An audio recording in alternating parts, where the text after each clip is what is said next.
बिस्मिल्लाहिर्रहमानिर्रहीम।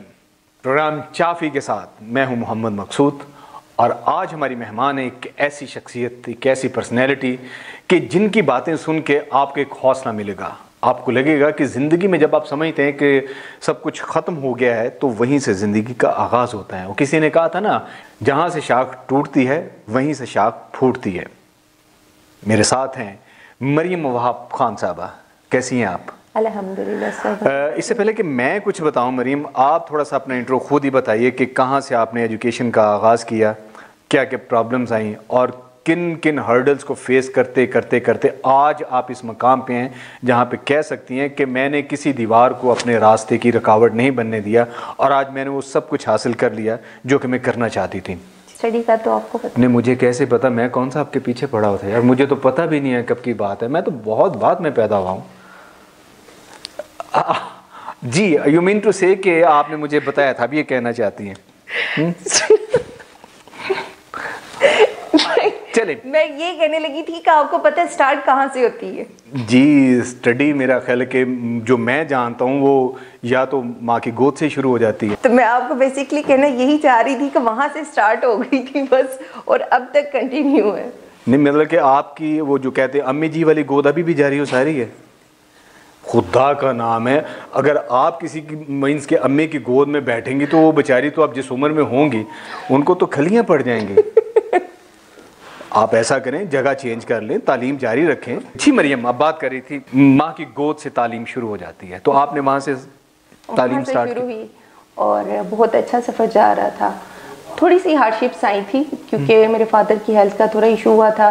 फिर शहर में रहते रहते गाँव में चले गए, वहाँ पे थोड़ी देर पड़ा, फिर वापस आ गए, तो एडजस्ट करना थोड़ा सा मुश्किल हुआ था। अच्छा, सॉरी मैं आपकी बात काट रहा हूँ। मुझे जो बताया गया था और जो आपकी बातों से बिहाइंड द सेट पता चला, आपको तालीम का बड़ा शौक था जी, और आपने एक अज़म किया था कि हर सूरत अपनी तालीम मुकम्मल करनी है। मैं आपको वही बताने लगी थी कि मैंने साइंस के साथ पढ़ा था वहाँ पे, टाट स्कूल में जाके पढ़ा था। लाहौर के एक अच्छे अदारे से शिफ्ट हुए गांव में, लेकिन छोड़ा नहीं, वहाँ के माहौल के साथ एडजस्ट किया। फिर जब मैट्रिक में पहुंचे तो बोला गया कि यहाँ पे तो साइंस की टीचर ही नहीं है। एक मिनट मरीम, यहाँ पे रुकिए। आई थिंक जो बात आप कर रही हैं कि बंदा अगर देहात से शहर की तरफ रुख करता है तो वो तो एक बात समझ में आती है। आप शहर से निकल के देहात की तरफ आपने मूव किया और अपने आप को एडजस्ट किया, ये कैसे पॉसिबल हुआ? ये बेसिकली अबू का थोड़ा इशू हो गया था मसल्स का, तो वो चल नहीं सकते थे। जॉब पे थे वो, हम लोग यहीं पे रहते थे। तो फिर यहाँ पे जब हम छोटे छोटे थे तो एडजस्ट करना थोड़ा मुश्किल हो गया था क्योंकि भाई बड़े नहीं थे, हम बहनें बड़ी थी। तो फिर या तो ममा उनकी लुक आफ्टर कर सकती थी या हमारी कर सकती थी, और शहर में रह के एडजस्ट करना काफ़ी ज़्यादा मुश्किल हो गया था। फिर हमें कहा गया, अबाई गाँव था, वहाँ कहा गया कि आप लोग वहाँ शिफ्ट हो जाएं। तो गांव का माहौल है वहाँ पे, मतलब कि सारे जानने वाले होते हैं ना, तो वो थोड़ी सी डिफिकल्टीज कम हो जाएंगी। बल्कि चाचू भी वहाँ पे आपका मतलब कि गांव चूंकि एक छोटा सा एरिया तो एक जान पहचान होती है, आपको सब जानते थे। आपकी उम्र क्या थी उस वक्त जब आप गांव शिफ्ट हुए? जब हम गांव शिफ्ट हुए तो तब मेरी उम्र होगी कोई 6-7 साल होगी। आपको याद है सारा? ऑब्वियसली 6 साल We went through a lot, that's why I remember. Tough time जो होते हैं ना वो भूलते नहीं है। खुशी के और अच्छे वक्त जो होते हैं ना वो इंसान भूल जाता है, मतलब नहीं याद रहता ना, लेकिन जो एक टफ टाइम आपने गुजारा होता है वो आपको याद रहता है, वो आपको सबक देता है। तो वो सबक दिया हुआ था, वो याद था, वो टाइम ने सिखाया, जमाने ने जो सबक दिया आपको। वो 6 साल की भी थी आप, जमाने ने आपको सिखाना शुरू कर दिया। शहर से सफर आपका देहात तक आ गया। देन वहाँ पे जाके एडजस्ट करना थोड़ा मुश्किल हुआ क्योंकि यहाँ के स्कूल्स में और वहाँ में बहुत डिफरेंस था।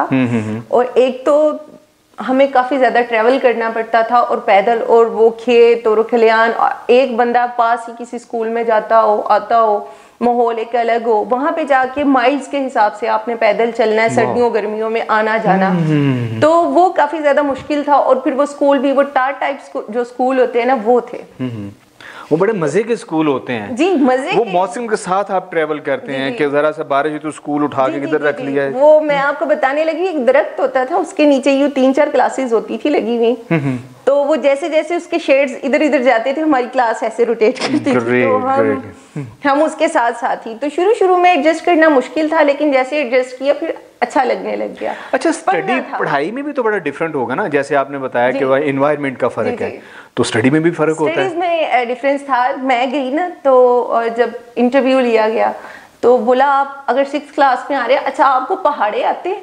नहीं, एक सेकंड, आप अब इसमें पहाड़ों पे बाद में आते हैं। आप 6 साल की थी जब आप गाँव आई, तो आप 6ठी क्लास में थी? सॉरी मैं वही हैरान हो रहा था कि ये आपने मिक्स हो गया ना। तो हम गए तो उन्होंने बोला आपको पहाड़े आते हैं? तो पहाड़े क्या होते हैं ये नहीं पता था, ये तो टेबल्स पढ़े थे। तो मैंने कहा नहीं आते। अब सिस्टर बड़ी साथ ही वो कहती आपको टेबल्स नहीं आते? मैंने कहा वो तो आते हैं। तो वहीं से स्टार्ट हो गया थोड़ा सा डिफरेंस शुरू हो गया। तो उसके बाद मैथ्स की क्लास होती थी तो वो पंजाबी में और वो सारा कुछ पढ़ाना, तो वो नहीं पता चलता था। तो वो टीचर ने ना थोड़े समटाइम्स टाउंट भी करना, तू रहंदी नहीं किसी अंग्रेज दी थी ना, तेनू मैं दसा तेनू समझ नहीं आंदा, वो रिटन जो होता था वो कर लेना। तो जो वो उन्होंने बोलना और बोल के लिखवाना तो वो समझने में थोड़ी मुश्किल होता था। फिर एडजस्ट कैसे किया आपने? जाहिर सी बात है जब आप किसी एनवायरनमेंट में जाते हो थोड़ी सी डिफिकल्टी तो आती है। पहाड़े आपने फिर वो जो 2 दूनी 4 4 दूनी 8 वो किए याद? हाँ जी, वो आपको दूनी का पहाड़ा आता है? सुनाए जरा। 1 दूनी 2 दूनी 4 3 दूनी 6 4 दूनी 8 5 दूनी 10 6 दूनी 12 7 दूनी 14 8 दूनी 16 9 दूनी 18 10 दूनी 20। तो ये कोई कारनामा तो इतनी बड़ी है, इतना ये तो आता ही होगा आपको? ये तब का सीखा हुआ बात है। ओह, मींस के उस दौर में जो आपने दूनी का पहाड़ा आज तक याद है? जो टाइम दूनी का पहाड़ा पढ़ाता है ना वो आपको हमेशा याद रहता है। तो कुछ और भी सीखा कि बस ये 2 दूनी 4 ही करती रही है? नहीं, जाहिर सी बात है और भी बड़ी चीजें। अब मैंने जैसे कि बताया कि इस तरह के क्राइसिस हुए तो फिर वहां पे गए, वहां पे जाहिर सी बात है मेरी बाकी सिस्टर्स थोड़ी बड़ी थी, मैं उनसे थोड़ी छोटी थी। तो वो बाहर जाना बाजार, अब बाजार बहुत दूर था, एक बाजार कोई 12 गांव उनको एक बाजार लगता है, तो वो काफी ज्यादा ट्रेवल करना पड़ता था, जाना है वहां से लेके आना है। तो मैं क्या लेके लड़का बन गई, सौदा सेल्फ लेके आना है। माशाल्लाह, मींस के स्टडी के साथ साथ आप ये काम भी करते थे? मैं अपने बाबा का बेटा बन गई थी। Wow, great. बाकी सिस्टर से, क्योंकि मुझसे एक जो बड़ा भाई है उसे उन्होंने गाँव नहीं भेजा था, क्योंकि उन्हें पता था वहां जाके ये मतलब एडजस्ट तो कर लेगा लेकिन वो एनवायरनमेंट में कहीं ये खराब ना हो जाए ना, मतलब वेस्ट ना हो जाए। तो माशाल्लाह वो यहीं पे रहा और आज वो एक लॉयर है। That's great. वो लॉयर है और आप? वो लॉयर है और लायर है। अच्छा, ओके। अच्छा, मैट्रिक वहीं से किया, गांव से?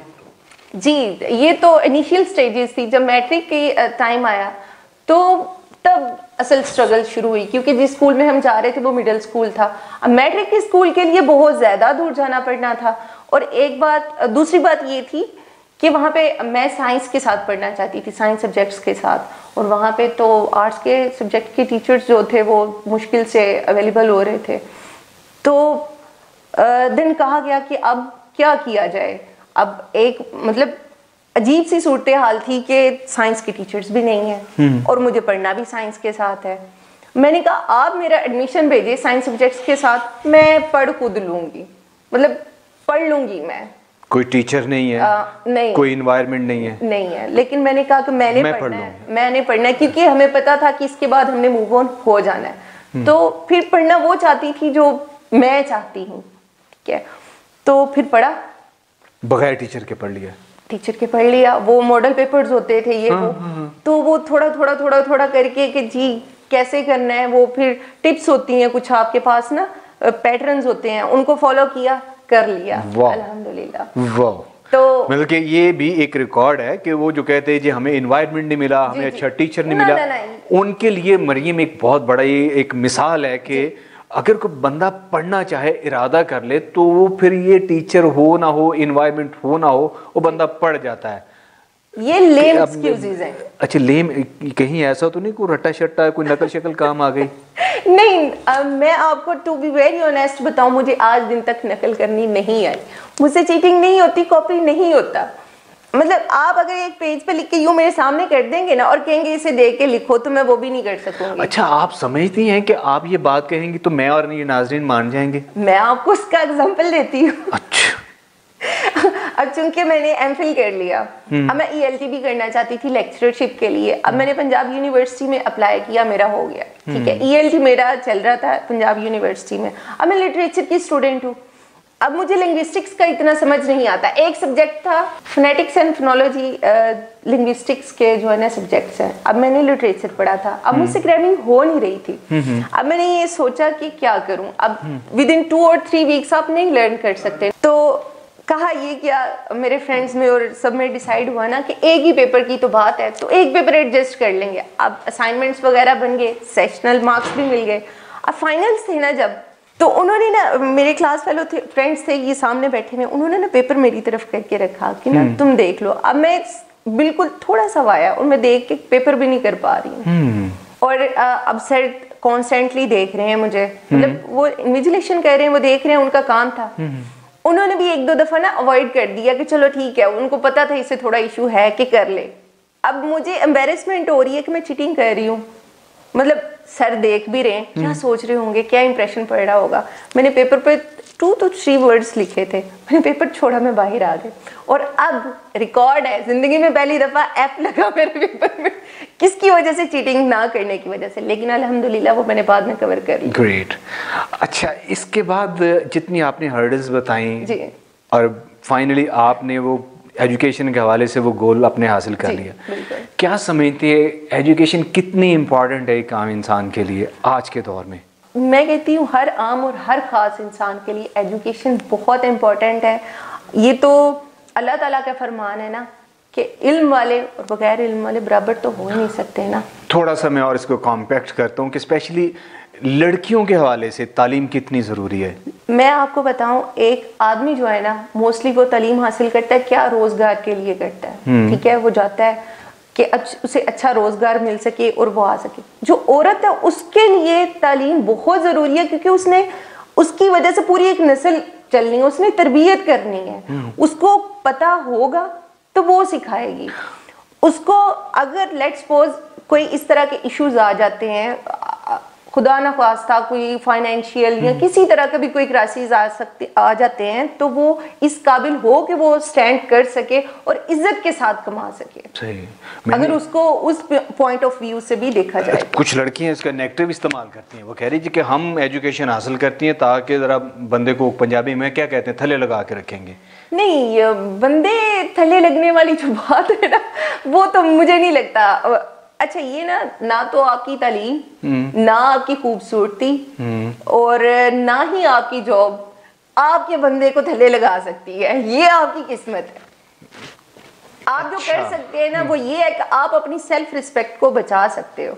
सेल्फ रिस्पेक्ट को आप बचा सकते हैं, और तालीम एक बहुत बड़ा हथियार है। बेशक तालीम। जी नाज़रीन, बहुत सारी बातें हैं जो कि होनी चाहिए थी, रह गई। इंशाल्लाह मौका मिले तो फिर किसी प्रोग्राम में डिस्कस करेंगे। मरियम से बात करके एक चीज़ का जो एहसास हुआ कि जिस पे अक्सर बात करते हैं कि education is very important, very very important, in specially आज के दौर में ख़वातीन के हवाले से एक ऐसा जेवर है। अगर आप अपनी बेटी को जहेज़ में कुछ नहीं देते लेकिन बेहतरीन तालीम से आरास्ता कर देते हैं, तो यकीन कीजिए आपने वो सब कुछ दे दिया जो कि आप दे भी नहीं सकते थे। कोशिश कीजिएगा कि आने वाली नस्ल को तालीम से आरास्ता रखिएगा। नेक्स्ट प्रोग्राम तक के लिए इजाज़त दीजिए। अल्लाह हाफिज़।